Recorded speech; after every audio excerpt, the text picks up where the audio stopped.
안녕하세요. 주식인사이드 김다영입니다. 자, 주식인사이드는 매일 오전 시장 상황 체크하면서 주목해야 할 테마와 종목 이슈 등 시청자 여러분들께서 궁금해하실 점들에 대해서 폭넓게 전해드리는 방송입니다. 자, 오늘 이 자리 함께해 주실 월요일 전문가 김재윤 전문가님 모셨습니다. 인사드릴게요. 네, 안녕하세요. 네, 반갑습니다. 네. 자, 한 주 시작 월요일입니다. 월요일 장이 열렸는데요. 이번 주 시장 흐름 전문가님께서는 어떻게 보시나요? 일단은 좀 예측 불허의 지금 시장 상황이에요. 네네. 오늘도 제가 봤을 때는 이렇게 빠질 줄은 몰랐는데 전체적으로 시장 좀 하락 나오고 있고요. 그렇죠. 근데 모 언론사에서 나온 얘기인데 최근에 하락은 거래량이 좀 급격히 하락을 했대요. 작년 증시 일 평균 자금이 한 7조 원 정도 됐는데 네네. 요즘에 4조 원밖에 안 된다고 합니다. 좀 거의 40% 정도 하락을 많이 했거든요. 줄었네요. 네. 예, 그런 만큼 증시에 대해서 이제 다들 좀 관심이 없는 상황이고요. 네. 지금 다들 현금 갖고 있고 증시에 투입 안 하고 약간 그런 흐름이기 때문에 네네. 거래량 없이 빠지고 있기 때문에 지금 거래량을 살리는 게 굉장히 중요해요. 거래량을 살리기 위해서는 뭔가 좀 좋은 일들이 나와야 되는데 아직까지는 좀 힘들다고 보여지고요. 아무래도 좀 앞으로 많은 이슈가 있는 만큼 거래량 회복이 우선되고요. 예, 거래량이 살아나면 다시 상승 나오지 않을까. 네.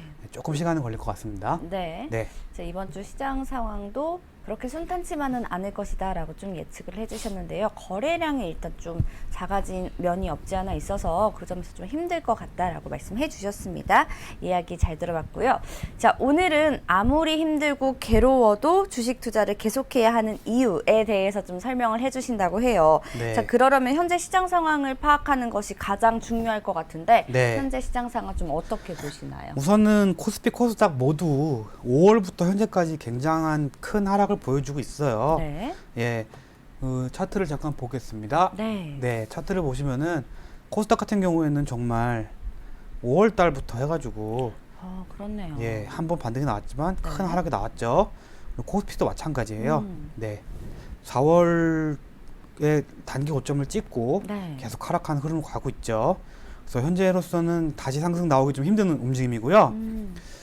지금 바닥에서 조금씩 반등이 나오고 있긴 해요. 이 구간 보시면은 네. 다시 올라가려고 노력은 하고 있죠. 근데 오늘까지도 이어지지 못했어요. 반등은 딱 2, 3일로 그쳤고 네. 다시 하락이 나오고 있습니다.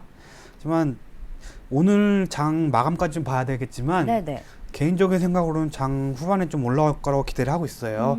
그래야지 이제 좀 더 상승으로 방향을 다시 바꿀 수가 있거든요. 그렇죠. 그래서 조금씩 반등의 움직임이 나오고 있다는 거, 이러한 반등이 좀 지속화되면은 이제 방향이 전환될 수 있는 그쵸. 그런 움직임을 보이고 있습니다. 네.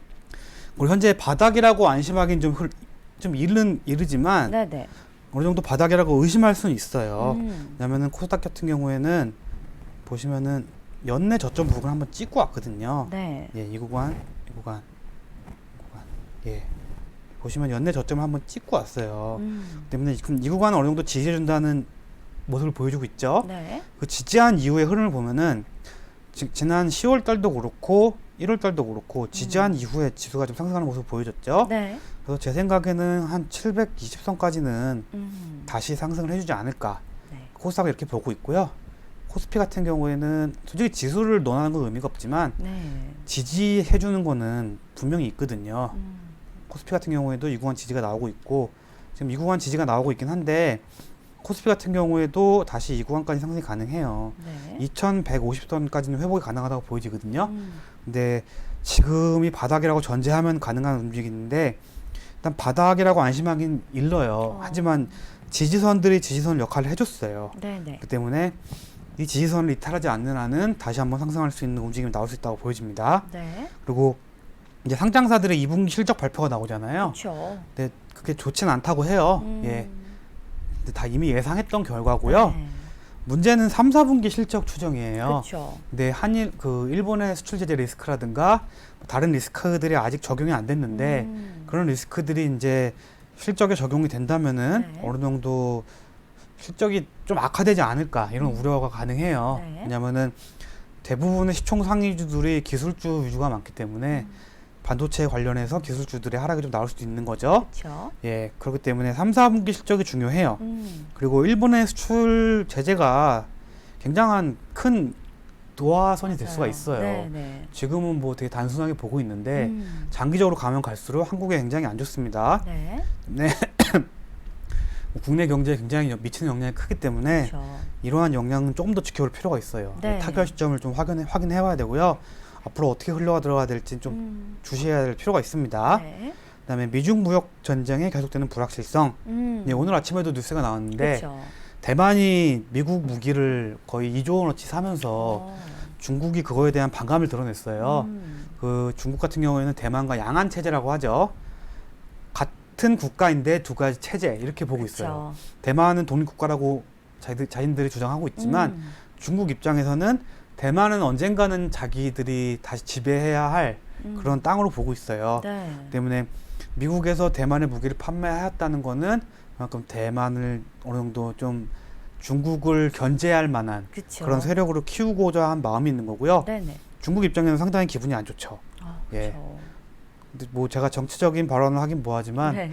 뭐 대만은 어떻게 보면은 이미 일개 국가로 자리 잡은 지 100년이 다 돼가거든요. 네네. 그래서 대만 국민들도 그 중국 본토에 대한 충성심이 강하지가 않아요. 때문에 잠재적으로 동아시아의 문제가 될 수 있는 문제가 대만이라고 할 수 있습니다. 그래서 미국은 이 구간을 잘 이용하고 있는데 네. 좀 조심히 다가가야 할 필요가 있다고 보여집니다. 그렇죠. 네, 그리고 미국 증시가 역사적 최고점을 찍었어요. 네. 미국 증시 뭐 날라가죠. 예. 지금 2주 동안 고점을 2번이나 변경하면서 네. 날아가고 있는데 참 부러워요. 네, 네, 부러워요. 부럽습니다. 한국 증시는 좀 그렇다고 그렇죠. 미국 경제가 그렇게 호황이냐? 그것도 아닙니다. 네, 맞아요. 미국 경제도 지금 어느 정도 좀 하락을 하고 있고요. 작년에 고점 찍은 이후에 네. 조금씩 하락을 하고 있어요. 그리고 최근 이제 지표들이 2분기 지표들이 발표될 예정인데 그렇죠. 어느 정도 하락하는 컨센서스들이 많이 나오고 있어요. 네. 근데도 최고점을 찍었다는 거는 기대감이 있다는 거예요. 네. 네, 그러한 기대감은 금리 인하로 인한 유동성 공급, 네. 그다음에 뭐 채권 수익률이 낮아짐으로써 증시로 자금들이 흘러 들어올 거라는 기대감, 이런 기대감으로 미리 움직이고 있는데 네. 참 불안해요. 제가 봤을 때는. 그렇죠. 예, 그래서 국내에서 지금 미국 증시 투자하는 것도 역대 최고라고 해요. 근데 정말 저는 좀 불안합니다. 왜냐하면 네네. 미국 증시가 한번 크게 무너질 가능성도 있거든요. 너무 크게 상승을 했기 때문에 네. 또 크게 하락을 할 예, 수도 있겠죠. 사소한 이유에도 큰 조정이 나올 수가 있어요. 그래서 좀 조심해야 되는데 네. 만약에 미국이 이렇게 사상 최대 지수를 기록하다가 폭락이 나오게 돼요. 그럼 한국 증시는 어떨 것 같습니까? 더 심한 타격이 그렇죠. 오겠죠. 타격 옵니다. 네. 같이 오르진 않았는데 맞아요. 하락이 나오면 같이 하락이 와요. 네. 참 저희로서는 참 억울하고 짜증나는 부분이긴 한데 어쩔 수가 없습니다. 맞아요. 그렇기 때문에 이러한 점도 좀 불안함으로 다가오고 있고요. 그런 면에서 지금 한국 증시가 못 올라가는 그런 이유도 있습니다. 네네. 예, 미국 증시가 언제 무너질지 모르기 때문에 그걸 확인하고 움직일 가능성도 있기 때문에 네. 지금 조금 좀 주의가 필요한 부분이고요. 네. 그리고 바이오 제약 섹터가 완전 몰락을 했잖아요. 그렇죠. 예, 지금 완전 몰락을 하면서 해당 종목들이 반등이 굉장히 나오기 힘든 상황이에요. 네네. 그래서 오늘 같은 경우는 셀리버리라는 종목이 상한가를 갖긴 했지만 네네. 개별 종목의 소재로 간 거지 전체 업황 예 자체로 그렇죠 간 업황 거니까. 자체에 영향을 미치긴 역부족이에요. 네네. 때문에 그 바이오 제약주 같은 경우에는 당분간은 너무 위험한 부분에 있는 종목보다는 네. 한 3상 말고 한 2상 정도 진행되는 그런 업체. 그런 업체를 선별해서. 그렇죠. 그런 네. 업체를 좀 두고 볼 만한데 개인적 입장에서는 바이오 제약 종목은 리스크가 좀 아직까지는 크시- 건들 필요가 없습니다. 네. 예, 그렇기 때문에 바이오 제약 종목들이 지금 코스닥이나 코스피 시장에서 차지하는 포지션이 상당히 컸기 때문에 네네. 이러한 게 지수 하락의 원인을 이끌었고요. 이러한 지수 하락은 전체적인 시장으로 옮겨가고 있고요. 아무래도 바이오 제약은 제가 봤을 땐 당분간은 힘들어라고 보여집니다. 네. 네, 그래서 뭐 개별주별로 이렇게 셀리버리처럼 호재에 의해서 상승이 나올 수 있는데 네네. 이것도 지금 뭐 상승을 했다고는 하지만 상한가를 갔다고는 하지만 봐야죠. 뭐. 고점 대비 50% 이상 빠진 상태에서 네. 올라간 거기 때문에 지금 추가로 올라가기 굉장히 힘들어요. 이 구간 매물대가 어마어마하기 때문에 네네. 이거를 뚫을 만한 호재는 아닙니다. 그다음에 좀 단기적으로 접근하신 분들은 빠른 매도가 중요하다고 보여지고요. 네. 좀 적절하게 투자를 하실 필요가 있습니다. 네. 그리고 뭐 북미 간의 대화 지금 계속 얘기가 나오고 있죠. 그쵸. 그래서 오늘도 대북주가 조금은 상승하는 모습이에요. 큰 상승은 아니지만 종목별로 조금씩 판이하게 네. 같은 경우 한창 같은 경우는 4% 정도 오르고 있고요. 그리고 뭐 기타 뭐 개성공단 관련주들 2% 정도 흐름 보이고 있어요. 근데 대북주도 지금 박스권에 갇혀 있어요. 네. 예, 상승이 나온다고는 하나 기존 고점을 전혀 깨고 있는 흐름이 안 나오고 있어요. 네, 박스권 아나지 같은 경우 명확히 박스권이 보이잖아요. 네. 지금 상승을 해도 이 안에서만 움직이고 있지 이거를 뚫는 움직임이 나오지 않고 있어요. 그쵸. 그렇기 때문에 대북주에 투자하시는 분들은 만약 저점을 잡으셨다면은 박스 상당 부분에서는 좀 비중 조절이 필요해 보입니다. 네. 아무래도 대북주에 대해서 국민들이 한 두세 번 속았잖아요. 그쵸. 그러니까 큰 기대감을 못 갖고 있는 것 같고 조금의 상승만 나오면은 바로 매도하는 그런 스타일로 가고 있기 때문에 대북주에 대해서는 너무 큰 기대하지 마시고요. 그러니까 단기적인 이슈로 좀 상승이 나오게 되면은 네. 그냥 수익 구간에서 빠르게 수익 실현하는 그런 자세가 필요한 시기입니다. 네. 그래가지고 지금 증시가 굉장히 복잡한 상황이라고 봐요. 네. 예, 그래서 지금 현재로서는 방향이 좀 애매하다는 거. 예, 네. 그렇게 정리를 해볼까요? 네, 네, 자, 현재 시장 상황 이야기까지 저희가 좀 함께 들어봤습니다. 뭐 말씀을 들어보니까 정말 많은 이슈들이 있는데요. 자, 그 중에서도 좀 선별을 해서 이 이슈들 중에서 증시에 좀 긍정적인 영향, 부정적인 영향을 꼽아볼 텐데 네. 일단 부정적인 영향, 주의할 필요가 있는 이슈들 또 어떤 것들이 있는지 좀 짚어보도록 할까요? 네. 영화에서 나오잖아요. 네. 자, 좋은 소식 한 가지와 나쁜 소식 한 가지. 어떤 걸 먼저 어떤 선택할 걸 먼저 건지. 들을래?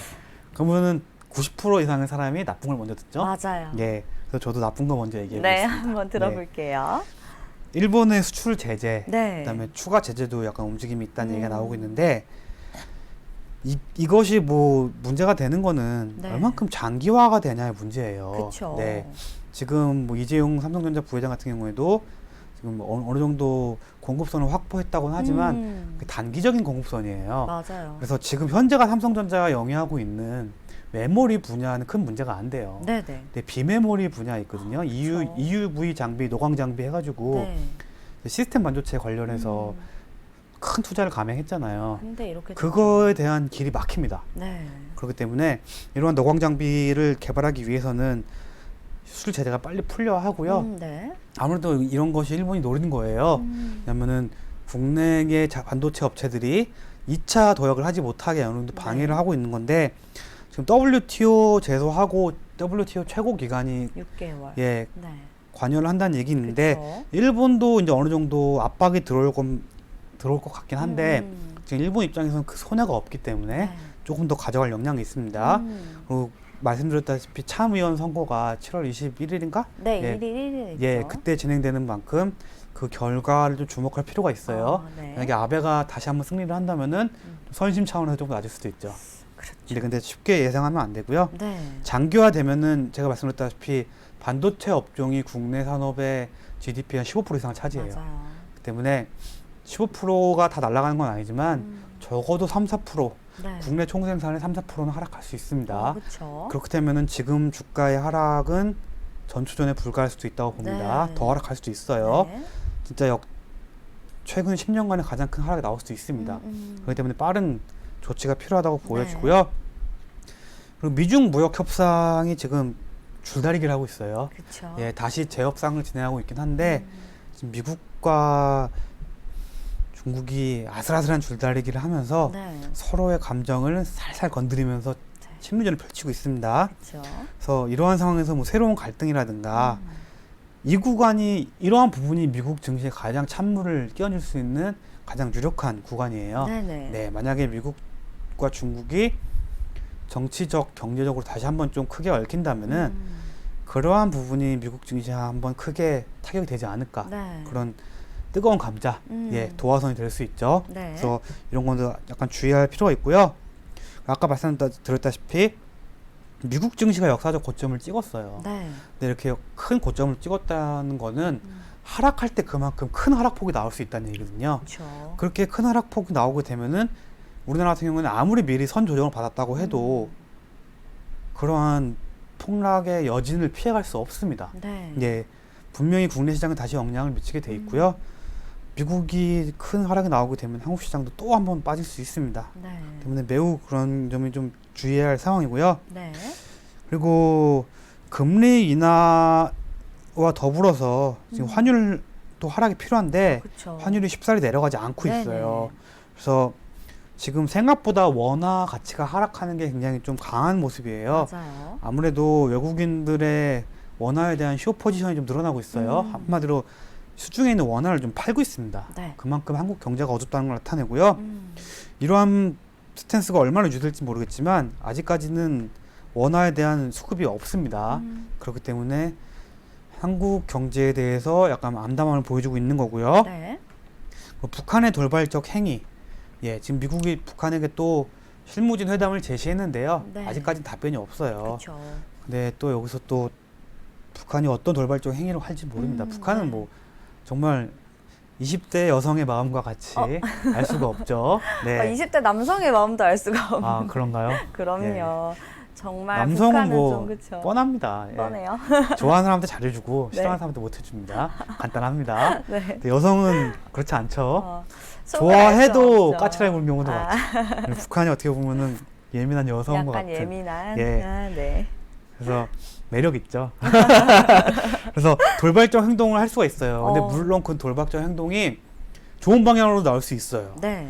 근데 최근 2, 3년간 도발을 하지 않았던 경우를 본다면은 좋은 방향으로도 생각할 수 있기 때문에 네. 크게 걱정은 안 하는데 그래도 조금 항상 안심할 수는 없죠. 대응을 해야 하니까요. 네.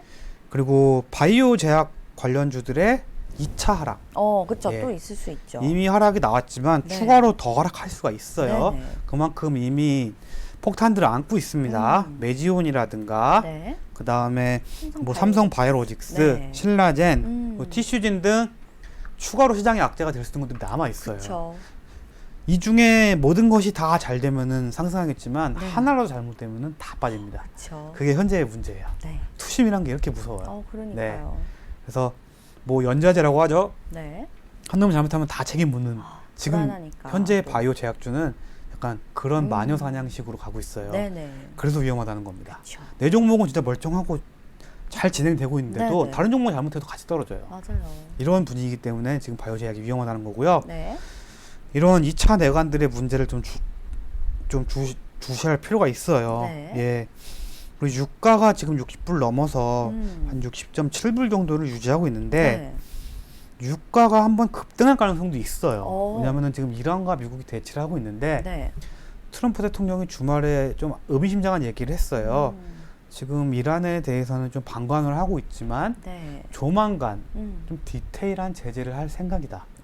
예. 디테일한 제재. 광범위하고 디테일한 제재를 할 생각이다. 어렵네요. 그렇죠. 광범위하면서도 네. 디테일한. 그러니까 한마디로 명확하게 얘기 안 한 건데 네. 일단 트럼프의 장점은 자기가 말한 건 일단 해요.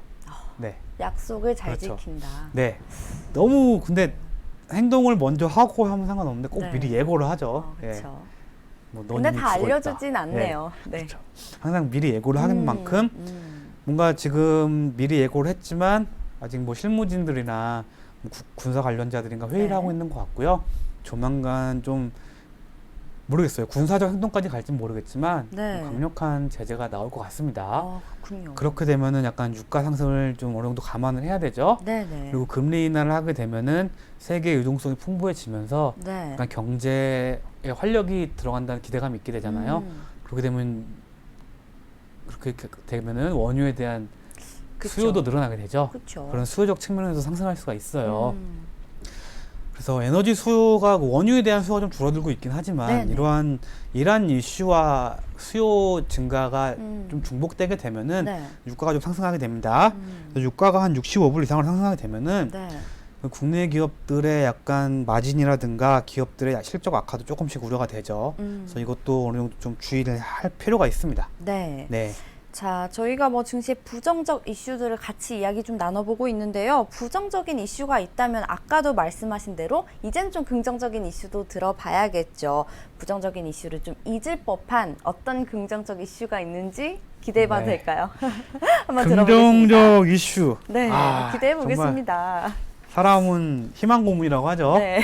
좋은 것만 생각하는 버릇이 있어요. 저는 행복 개인적으로 회로를 돌린다고 하잖아요. 예, 그쵸? 저는 개인적으로 낙관주의자고 긍정주의자인데 네, 네. 최근의 시장은 저를 너무 힘들게 했나요? 부정적으로 변하게 만들고 있어요. 네. 그 정도로. 그래서 대부분의 경제 전문가들이나 애널리스트들이 경제나 뭐 개별 종목에 대해서 전망을 내놓을 때 네. 항상 안 좋은 쪽으로 내놔요. 그쵸. 그 이유는 있어요. 왜냐면은 내가 추천한 종목이 안 좋다고 얘기해요. 네. 그런데 올라요. 그러면 아무도 원망 안 합니다. 아, 그쵸. 예.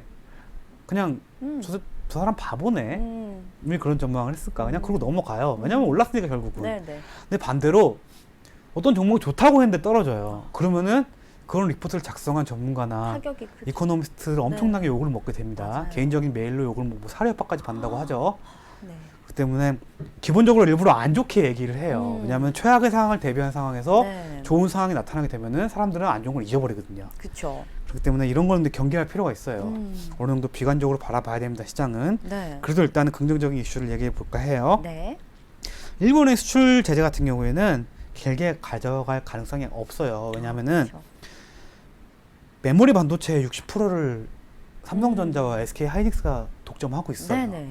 그래서 뭐 일부에서는 삼성전자와 SK 하이닉스 공급선에 문제가 생기면은 미국의 마이크론이라든지 뭐 웨스트 유니온이라든지 뭐 여러 가지 다른 업체들이 수혜를 보게 될 것이다. 네네. 그렇게 얘기하는데 잘못된 얘기고요. 오히려 삼성전자와 하이닉스가 문제가 되면은 메모리 가격에 폭등이 일어나요. 그쵸. 수급 불균형이 일어나고요. 네. 삼성전자와 SK 하이닉스가 납품을 못하게 되면은 대체할 만한 공급처가 없습니다. 네네. 그래서 지금 메모리 시장도 굉장히 수요가 커요. 왜냐면은 그쵸. 비메모리는 보통 컴퓨터에 들어가봤자 한두 개예요. 핸드폰에 들어가봤자 하나입니다. 그쵸. 예, API라고 하죠. 그런 하나밖에 안 들어간 메인 프로세서는 하나밖에 안 들어가는 네네. 반면에 메모리 반도체는 7개까지 실려요. 그래서 정말 수요가. 부가가치는 얼마 안 되지만 양이 계속 늘어나고 있어요. 그렇네요. 그 막말로 그 사물 인터넷이라고 하죠. 네. 사물 인터넷 요즘 많이 들어봤죠. 그쵸. 예. 많이 들어. 그런 거에 모든 거에 다 메모리 반도체가 들어갑니다. 자율주행차에도 네. 메모리 반도체가 어마어마하게 들어갑니다. 그래서 이런 게 삼성전자나 SK 하이닉스 문제가 되면 못 들어가요. 이런 게. 그럼 전 세계적으로 수급 불균형이 일어나고 가격 폭등이 일어나게 되죠. 네. 그렇다면 일본도 그 타격이 있겠죠. 타격이 있죠. 네. 일본은 내년에 도쿄올림픽 다시 진행하는 거 아시죠? 네. 네. 알죠. 도쿄올림픽에서 지금 얘네들이 야심차게 준비하는 게 네. 자율주행차와 약간 자율주행까지는 아니지만 그 IoT를 접목한 시스템 건물, 네. 주거 공간 이걸 주력으로 하고 있어요. 그래서 그 올림픽 선수촌을 약간 그런 식으로. 예, 전자식으로 해가지고 모든 인공지능이 탑재하는 이런 기능을 지금 노리고 있고요. 네네. 자율주행도 2019년 도쿄올림픽에 앞서서 완전하게 성공하겠다는 요구를 갖고 있습니다. 그쵸. 근데 이런 걸 성공하기 위해서는 국내로부터 반도체를 받아야 돼요. 그래서 약간 자승자박 있는 움직임이니까 쇼에 불가할 가능성이 크다. 네. 근데 그 쇼에 대한 우리나라의 피해가 너무 크다는 거죠. 그쵸. 그래서 전 세계에서 일본을 지탄할 수 있는 흐름을 갈 수 있기 때문에 일본은 상당히 눈치를 많이 보는 나라예요. 네네. 우리나라 눈치 많이 안 보지만 강대국들이 하나씩 비판을 하게 되면은 네. 금방 무너집니다. 때문에 길게 볼 필요는 없다고 보고요. 네. 이게 긍정적인 상황이고요. 그다음에 트럼프가 내년에 재선이기 때문에 그쵸. 미중 무역 협상에 어느 정도 단편적이고 단락적인 합의를 볼 가능성이 있어요. 네네. 예, 중국에 어느 정도 이제 좀 제재를 풀어주고 네. 대화 모드로 좀 좋게 분위기를 형성할 가능성이 있습니다. 그쵸. 예, 왜냐면은 내년 재선이기 때문에 네. 적어도 올해 말에는 가시적인 결과를 내야만 맞아요. 그런 효과들이 경제에 드러나게 되거든요. 네. 그리고 지금 증시가 이렇게 미국 증시가 폭발을 했는데 이런 상황에서 미중 무역 협상이 아무런 진전이 없다? 그러면 증시 하락의 원인이 될 수 있습니다. 네. 그렇기 때문에 이러한 기대감을 좀 유지하기 위해서는 좀 단편적인 성공을 만들 수 있습니다. 네. 그다음에 한국은행의 선제 금리 인하 기대감. 네. 제가 지금 가장 기대하는 건데 네. 저는 한국은행을 믿지 않습니다. 어. 예, 한 번도 자주적으로 금리를 먼저 올리고 먼저 내린 적이 없어요. 한국은행 은행장 참 하기 쉬운 것 같아요. 네, 미국이 올리면 올리고 미국 내리면 내리면 돼요. 네. 참 참 이해가 안 좀 갑니다. 주체적이거나 주도적인 면이 없긴 한데 이제 기대감을 저희가 또 그 가짐으로써 국가 진실을 봐야겠죠. 통화 정책의 수장이라는 사람이 네. 좀 주도적이 돼야지. 또 화나셨어요. 예, 화났습니다. 또 예, 화나셨습니다. 언제까지 눈치만 보면서 네. 금리도 올려둘 때 안 오르고 음. 내려올 때 안 올려요. 맞아요. 결국 이러한 미적지근한 통화 정책이 지금의 한국의 위기를 불러일으켰다고 보는 겁니다. 네네. 그래서 지금 한국 증시가 아니라 한국 경제는 미국보다 분명히 안 좋아요. 맞아요. 그렇기 때문에 금리를 먼저 내려갈 이유가 있고요. 네. 미국보다 더 가파르게 내려가야 할 이유가 있어요. 음. 근데 18일 날 금통위가 열리는데 네. 미국 그 FOMC 같은 경우는 7월 말이죠. 그렇죠. 선제적으로 내릴 필요가 있어요. 예. 저희가 먼저니까. 그렇죠. 또 왜 먼저 미국을 행동할 기다리고 필요가 내리려고 있죠. 하는지 모르겠어요. 맞아요. 그래서 좀 선제 금리 인하에 대한 기대감이 있습니다. 그래서 네. 제 생각에는 금리 인하를 먼저 하게 되면은 음. 약간 시장의 유동성도 들어오고 네. 뭐 외국인 자금 같은 경우에는 금리가 상승하면 좋다고는 하지만 크게 중요하지 않고요. 네. 현재 중요한 건 환율이기 때문에 금리가 떨어지면 환율이 좀 상승하게 되거든요. 네, 그렇죠. 그런 효과를 누리기 위해서는 한국은행이 좀 과감하게 금리 인하할 필요가 있어요. 네, 네, 네. 경제가 그렇게 안 좋다고 해서 최저임금도 최소화로 올렸잖아요. 그렇죠. 근데 금리는 왜 안 내리냐 이겁니다. 아직 결정 안 했지만 네. 저는 이 방송을 보시고 안 내리지 보시겠죠. 않으실까 안 보시겠죠. 봐주셨으면 좋겠네요. 전부 구속되는 건가 모르겠어요. 7월 18일입니다. 네, 그렇죠. 얼마 남지 않았습니다. 제발 금통위에서 네. 좀 선제적으로 이번에는 금리 인하를 좀 했으면 하는 바람입니다. 네. 그래서 이렇게 금리 인하를 먼저 하게 되면은 증시가 어느 정도 좀 우호적인 기대감이 생기지 않을까 그쵸. 생각을 하고요. 네. 이러한 금리 인하는 증시의 유동성 자금이 유입되는 동시에 부동산도 화랑이 다시 올 수가 있어요. 맞아요. 근데 지금 부동산 같은 경우에는 김현미 국토부 장관이 좀 강력하게 잡으려고 노력을 하고 있죠. 네네. 근데 잡는 것도 한계가 있다고 보고요. 부동산도 아마 다시 상승하는 그렇죠. 국면이 올 가능성이 매우 그런 얘기가 큽니다. 들더라고요. 네. 보고 금리 인하를 하면 예금리가 낮아지잖아요. 예금리 낮아지게 네. 되고 채권 금리가 낮아지게 돼요. 네. 그러면 그런 안전자산으로 들어왔던 자금들이 다시 위험 자산으로 오게 되거든요. 맞아요. 그러한 증시와 부동산의 유동자금이 유입되는 그런 약간 긍정적인 효과를 볼 수 있습니다. 네. 한국은행 응원합니다. 금리 한번 내려주시죠. 네. 그리고 3, 4분기 기업 실적 턴어라운드가 발생한다는 거예요. 네네. 이게 가능한 거는 2분기에 너무 저점을 찍었기에 그쵸. 가능해요. 네. 더 내려갈 데가 예. 없다라고 뭐 기저효과라고 하죠. 그렇죠. 실질적으로는 별로 성장하지 않았는데 1, 2분기에 너무 개판이 났으니까 조금이라도 상승하게 되면은 희망을 품게 됩니다. 네. 희망으로도 돌리기 시작하고 네. 아 이제 바닥을 찍었나 보다. 여기가 그쵸? 바닥이다. 주식은 미래를 거래하는 거예요. 네, 그쵸. 뭐 선물이라는 게 따로 있어요. 선물의 영어로 퓨처스예요. 음. 예, 퓨처 미래의 미래. 복수형 오. 퓨처스라고 하거든요. 네네. 주식도 미래라고 할 수 있어요. 왜냐면은 지금이 3분기잖아요. 네. 3분기에 되는 주식들은 지금 현재를 반영하는 게 아니라 지금 4분기 내년 초까지를 바라보고 거래가 되는 겁니다. 그렇죠. 네. 선 반영이 되는 그렇죠. 거죠. 항상 한 분기 정도를 앞서가는 게 주식 시장입니다. 네. 그래서 주식 시장은 그 미래를 예측할 수 있는 리트머스 종이라고 하죠. 네. 그렇죠. 그 때문에 지금 3, 4분기 기업 실적 턴어라운드가 나온다고 하면은 네. 지금씩 조금씩 상승할 가능성이 있습니다. 음. 근데 아직까지는 그거에 대한 확신이 없기 때문에 네. 아직까지 선반영이 안 되는 거고요. 어느 정도 거시 지표라든가 이 기업들 소매 지표, 뭐 구매 지표 이런 거 조금이라도 상승이 나오게 되면은 네네. 일단 저는 최저임금도 동결하면 좋았겠다고 생각하지만 그 정도도 참 잘했다고 생각해요. 네네. 네. 그래서 어느 정도 좀 불안 요소를 조금 해결한 상황이고요. 네. 한국은행만 좀 화이팅해서 네. 금리 인하 한번 해주면 감사하겠습니다. 네. 그리고 한국은행 아까 화이팅. 말씀드린 네. 증시 바닥론. 그렇죠. 네. 지금 바닥이라고 확신할 수 없지만 바닥에 대한 의심을 할 수 있습니다. 네. 그래서 현재 가격 밑으로는 하락이 더 힘들어요. 오히려 상승은 가능해요. 네. 오히려 하락하면은 일단 한국 주식시장은 일단 붕괴되는 거고요. 그렇죠. 더 하락하긴 그만큼 붕괴되지는 않을 거예요. 네. 그렇기 때문에 상승의 가능성은 크고요. 네. 그리고 그리고 공매도 잔고가 지금 30조 원 육박하면서 사상 최고치를 기록하고 있고요. 네.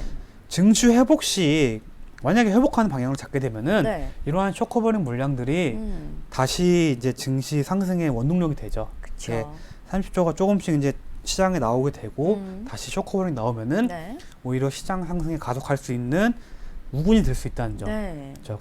최대 적군이 강력한 아군이 될 수가 있어요. 네. 그렇기 위해서는 턴어라운드가 필요합니다. 네. 그리고 5G 지금 국내가 가장 빠르게 진행하고 있고요. 그쵸. 이런 세계 주도권 선점하고 있고요. 네. 제 생각에는 5G 관련주가 아마 바이오 제약 관련주들의 자리를 대체하지 않을까 오, 당분간은. 네. 네. 때문에 5G는 아직도 더 상승 가능성이기 때문에 좀 지켜볼 만하고요. 네. 그럼 미국과 북한의 잠정적인 타협점도 가능한 부분이고요.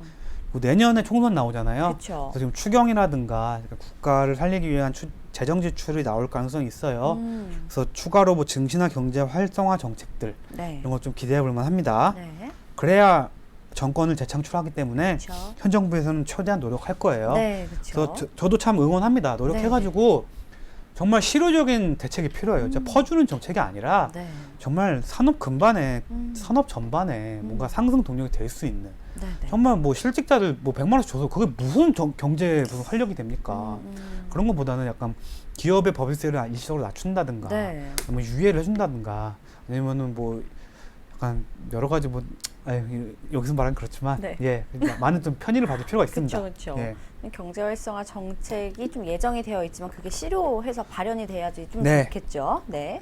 그럼 뭐 아까 말씀드린 대로 최저임금 상승 최소화에 성공했고요. 네, 네. 이런 점이 긍정적인 원인이고요. 일단 가장 중요한 거는 뭐 한국은행 인사 한번 파이팅. 해주세요. 네. 네.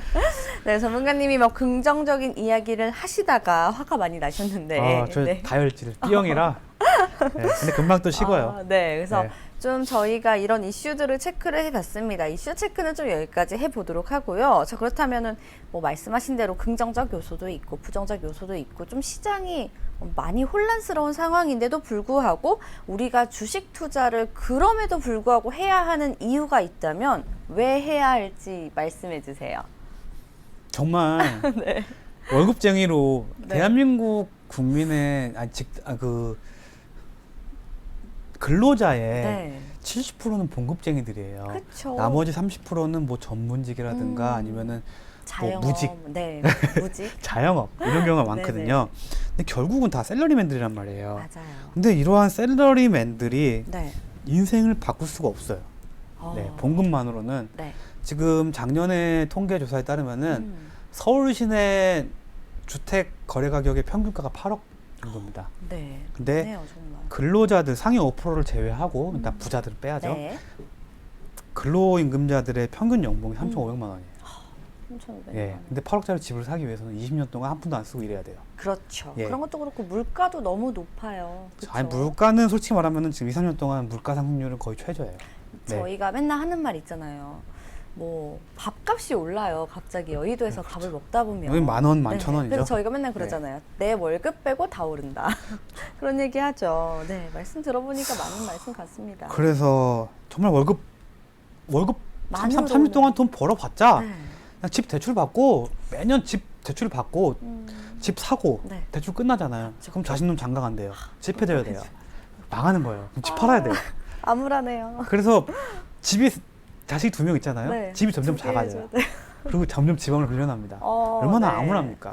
어. 그래서 주식 투자를 해야 하는 이유는 네. 이런 암울한 현실에 대한 또 대안책이라고 할 수 있죠. 노후를 또 예. 하는 거죠, 그렇죠? 재테크가 중요한 이유인데요. 네. 그렇다고 나라의 국민연금에 의지하기엔 너무 적어요. 네, 네. 그래서 재테크라는 거는 보험, 채권, 예금, 그다음 대체 투자, 임대 네. 사업, 부동산, 그쵸. 그다음 선물 옵션, 그다음 네. 주식, 뭐 ETF, ELS 이렇게 많은 상품들이 있어요. 음. 근데 다른 상품들은 돈이 많아야 돼요. 예, 뭐 채권, 부동산, 임대 정말 돈 많은 사람들이 하는 거예요. 목돈이 크게 그렇죠. 있어야 돈이 되죠. 크게 있어야 돼요. 네. 지금은 약간 쪼개서 대체 투자가 가능하긴 한데 그렇죠. 수익률이 그렇게 좋지 않습니다. 어, 때문에 정말 최소 자금으로 최대 수익을 낼 수 있는 게 주식입니다. 맞아요. 그리고 지금 최저금리 시대 네. 또 제가 아까 말씀드린 대로 금리 인하 할 것 같다고 그쵸, 했잖아요. 그쵸. 은행 금리 음. 거의 없다고 봐야 돼요. 네. 지금 은행 금리 거의 2% 초반대입니다. 네. 정말 1년에 1,000만 원 넣어봤자 20만 원밖에 안 줘요. 네. 그럼요. 근데 주식 시장은 하루에 30% 상승 가능해요. 네. 마이너스 30%도 가능해요. 잘만 고르면. 그쵸? 근데 그 대신 주식 시장은 리스크 관리가 자기가 맞아요. 주도적으로 가능합니다. 네네네. 그리고 지금 각종 세금이 너무 증가하고 있어요. 네. 지금 봉급 생활자가 진짜 안 좋은 게 네. 세금에 대한 피해를 너무 많이 봅니다. 세금 엄청 떼요. 네, 자영업자나 전문직들은 약간 절세나 그쵸. 이런 세금에 대해서 뭐 탈세는 모르겠는데 좀 많이 좀 돌려요. 네. 돈을. 근데 직장인 같은 경우에는 애초에 봉급 세금 다 떼고 나오기 때문에 그쵸. 뭐 어떻게 할 수가 없어요. 네. 그래서 세금이 계속 증가하기 때문에 주식 외에 다른 투자 수단들은 또 세금 많이 뗍니다. 네. 그렇기 때문에 주식 투자 같은 경우에는 다른 투자 상품들은 세금의 부담 적어요. 왜냐면은 딱 매도할 때 매도세 나가고 끝이거든요. 맞아요. 근데 물론 뭐 양도세나 이런 뭐 대주주 관련 세금이 있긴 한데 뭐 제가 부자들은 일단 뺀다고 했기 때문에 네. 일반적인 투자자들은 제외하고. 그런 양도세 낼 일이 없어요. 왜 정말 몇 억 이상 투자하지 않는 한은. 때문에 주식이 가장 세 부담 적고요. 그리고 부동산은 오르는데 네. 정말 1년, 10년 오래 걸리죠. 뭐 내 아들 때도 안 오를 수도 있어요. 그럴 수도 네. 있어요. 네. 그렇기 때문에 장기간 투자가 필요하고요. 네. 부동산 같은 경우에는 실거래가 이루어지기 위해서는 상당한 많은 시간이 필요해요. 네. 주식 투자자는 그냥 바로 팔고 바로 올리고 맞아요. 서로 거래가 금방 되거든요. 네네. 근데 주식은 바로바로 매수자 체결되잖아요. 맞아요. 그래서 빠른 포지션 정산이 필요하기 때문에 네. 가능합니다. 그리고 지금 현재가 거의 15년간 네. 기업이나 국가 경제가 지금 최저점을 찍은 상황이에요. 안 좋죠, 경제적으로는. 안 좋죠. 근데 안 좋다고만 할 게 아니라 지금을 기회로 볼 수도 있다는 겁니다. 만약에 지금 저점이라면은 네.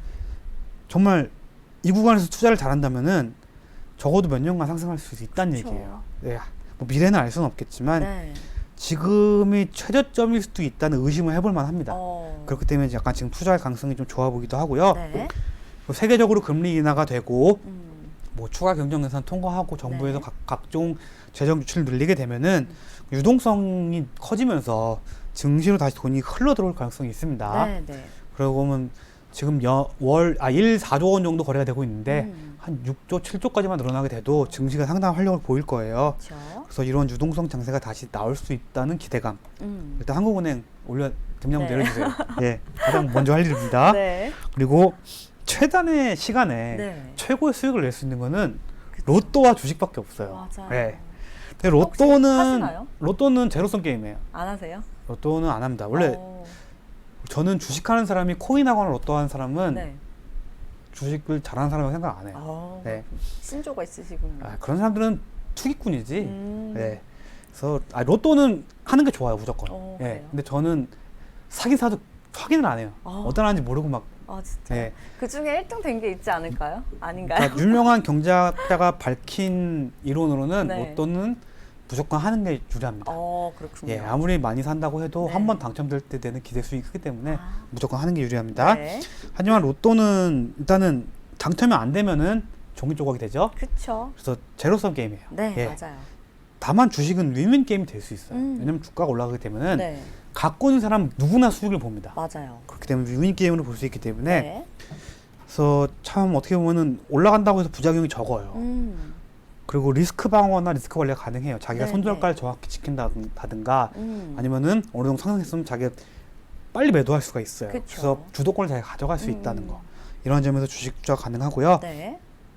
현재 봉급 생활자나 소득으로는 삶의 질을 높이는 데 봉착에 다가가요. 그쵸. 그러니까 현재의 소득 수준에 맞춰서 올릴 수밖에 없고요. 뭐 빚을 졌다면은 매월 나가는 뭐 대출 금리, 네. 이자 어마어마하죠. 그쵸. 그런 거에 짜여진 생활로서는 정말 작은 사치도 누리기 힘든 상황이에요. 네, 네. 그래서 정말 적은 금액으로 한다면은 이런 재테크를 좀 잘 할 수 있다면은 네. 정말 삶의 질이 바뀔 수도 있습니다. 막말로 그쵸. 주식으로 한 달에 50만 원만 더 번다고 쳐도 1년에 600만 원입니다. 맞아요. 그게 쉽진 않겠지만 네. 그만큼 1년에 600만 원을 자신의 생활이 변화할 수 있습니다. 때문에 주식 투자는 현대 금융 세계에서는 네. 필수입니다. 네. 필수. 정말 인생을 바꿀 수 있는 몇 안 되는 기회 중에 하나입니다. 네. 네. 그래서 저는 절대 주식시장으로 여러분을 끌어들이려는 게 아니라 제가 이따 말씀드리겠지만 주식시장에 들어오려면 많은 전제가 필요합니다. 네. 그런 전제를 지킬 수 있는 분만이 주식 투자를 하시길 바라고요. 네. 일단은 지금 해야 하는 이유고요. 그리고 지금 바닥이라 확신은 못 드리지만 네. 지금 충분히 투자할 매력이 있는 구간이라고 생각하고요. 그렇죠. 그래서 주식 투자 같은 경우에는 절대 몰빵이나 네. 자신의 자산을 많이 하는 게 아니에요. 그쵸. 정말 돈 많은 부자들도 네.